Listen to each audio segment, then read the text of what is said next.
Good morning all of you. Sagar GS academy में आप सभी का स्वागत है। चलिए हम लोग 10 क्वेश्चन जिस तरह से रोज मॉक टेस्ट के रूप में देखते हैं उसी क्रम में आज भी काफ़ी इंपॉर्टेंट 10 क्वेश्चन देखने वाले हैं जो आपके बोर्ड पर है। पहला क्वेश्चन है, निम्नलिखित में से किस शासक ने कलंदर की उपाधि धारण की? आपके पास ऑप्शन है हुमायूं, अकबर, बाबर, जहांगीर। इसका सही आंसर क्या होगा? बाबर होगा। बाबर ने कलंदर की उपाधि धारण किया था और इसी को क्या कहा गया? बाबर को ही कहा गया लाख बख्श, लाखों की दान देने वाला।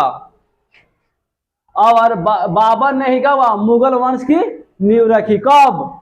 1526 में पानीपत के प्रथम युद्ध में इब्राहिम लोधी को हरा कर क्या किया?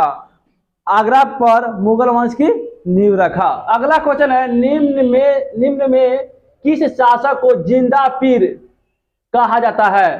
आपके पास ऑप्शन है अलाउद्दीन खिलजी को, मोहम्मद बिन तुगलक को, शाहजहां को, औरंगजेब को। इसका सही आंसर क्या होगा? औरंगजेब को कहा जाता है जिंदा पीर भी कहा जाता है। और एक बात याद रखिएगा, औरंगजेब के समय में सर्वाधिक हिंदू सेनापति थे। कौन? सर्वाधिक हिंदुओं को क्या हुआ था? सेना में रखा हुआ था। कौन? औरंगजेब। और इसी के समय का अधिकांश जो भूमि था उसको खालसा भूमि में क्या था? तब्दील कर दिया था। कौन?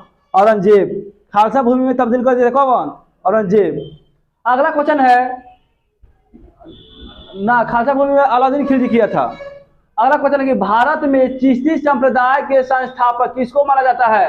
आपके पास ऑप्शन है बाबा फरीद को, निजामुद्दीन औलिया को, मोइनुद्दीन चिश्ती को, बख्तियार काकी को। इसका सही आंसर क्या होगा? मोइनुद्दीन चिश्ती को।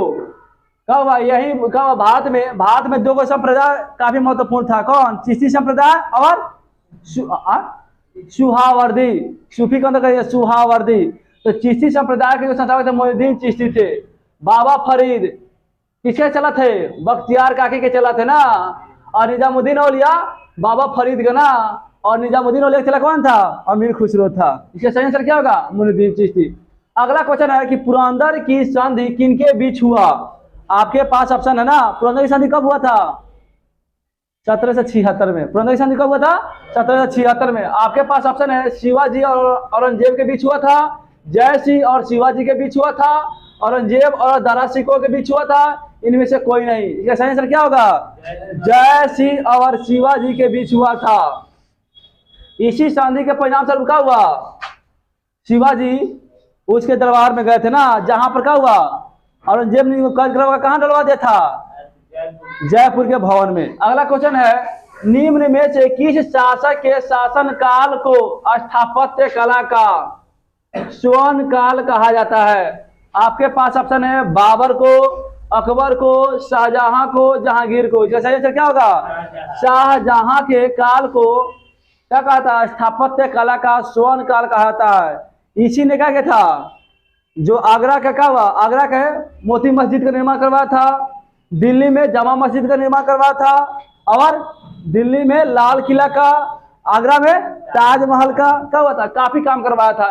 इसलिए इसके काल को स्थापत्य कला का स्वर्ण काल कहा जाता है, जबकि चित्रकला का स्वर्ण काल जहांगीर के काल को कहा जाता है। अगला क्वेश्चन है, दशवंत और बसावन किसके दरबारी चित्रकार थे?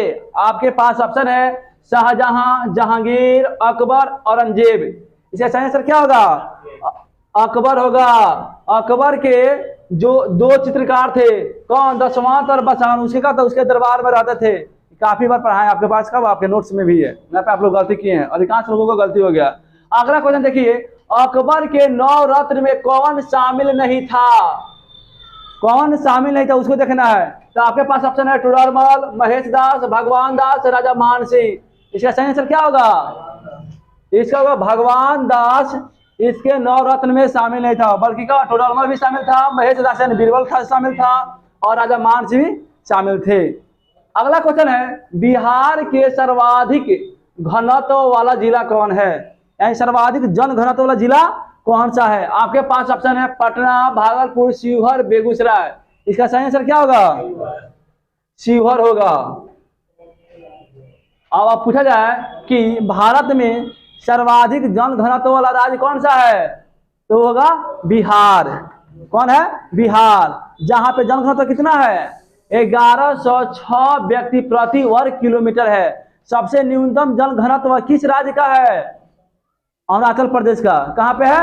अरुणाचल प्रदेश का है। मात्र 17 व्यक्ति प्रति वर्ग किलोमीटर में रहता है। अगला क्वेश्चन है कि भारत में लिंगानुपात कैसे ज्ञात किया जाता है?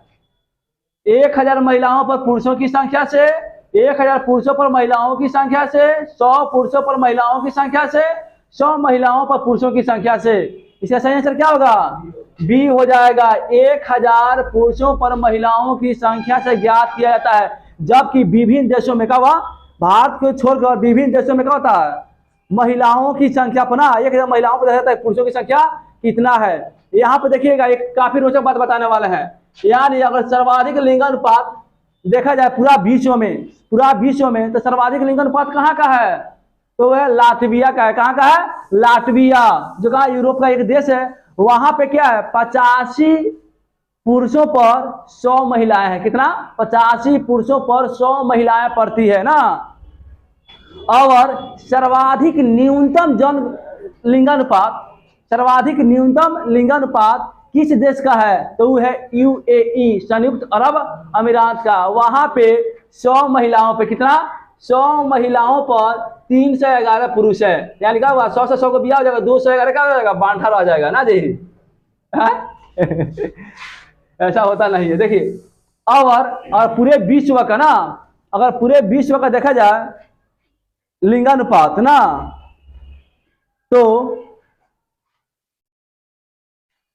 तो पूरे विश्व का लिंगानुपात आता है 100 महिलाओं का, 100 महिलाओं पर 102। औसत जो है ना, औसत जो लिंगानुपात है पूरे विश्व का, औसत लिंगानुपात है वह 100 महिलाओं पर कितना? 102 पुरुष आता है। ये भी याद रखिएगा। अगला क्वेश्चन है, न्यूनतम लिंगानुपात किस राज्य की है? न्यूनतम लिंगानुपात वो है हरियाणा की। कितना? 879। सर्वाधिक लिंगानुपात कहाँ की है? केरल का। ये भी याद रखिएगा। बिहार में कितना है लिंगानुपात? 918 है। राजस्थान में क्या है? राजस्थान नहीं होगा, तो इससे क्या होगा? हरियाणा होगा। इतना याद रखिएगा। चलिए, क्वेश्चन काफी इंपॉर्टेंट है। अगर वीडियो अच्छा लगे तो आप लोग लाइक करिए, चैनल को सब्सक्राइब कीजिए और अपने दोस्तों में शेयर करिए। वीडियो देखने के लिए आप लोगों को बहुत बहुत धन्यवाद।